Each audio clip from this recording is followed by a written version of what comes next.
The next query that I'd like to create for you is one that updates records.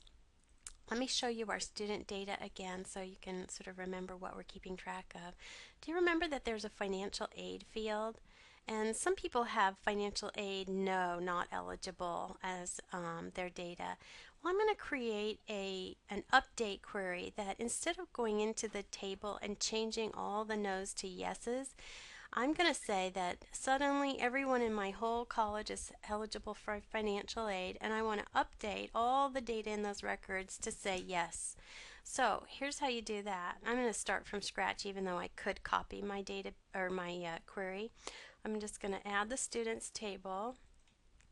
I'm going to double click on the top of the table name, grab on the orange and drop it in the grid. And I don't really need to select out any single records because I want it to affect all the records, although I certainly could. I could say, you know what? In fact, I'll change the scenario. I'll say only students who are taking engineering are going to be eligible to have financial aid if they're not already. So if I run it now, let's look at who it gets. I've got 2 no's and a yes on engineering.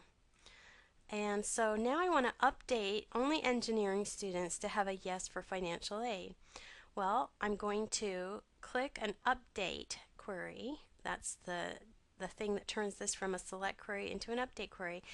And what I want to update is that financial aid will say yes. Now, I might want to put that in quotes because it is a text string.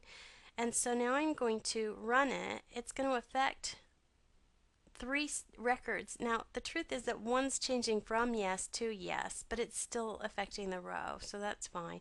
And I'm going to say yes.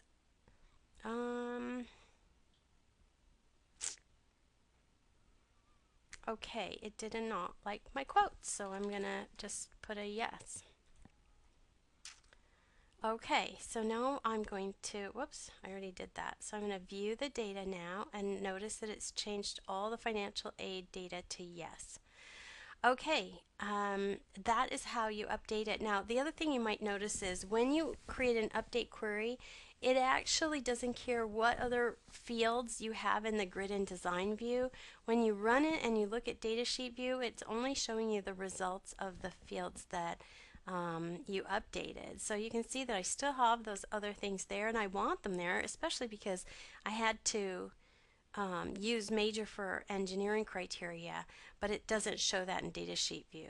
Well, I'm going to save this as update financial aid, and that's how an update query works.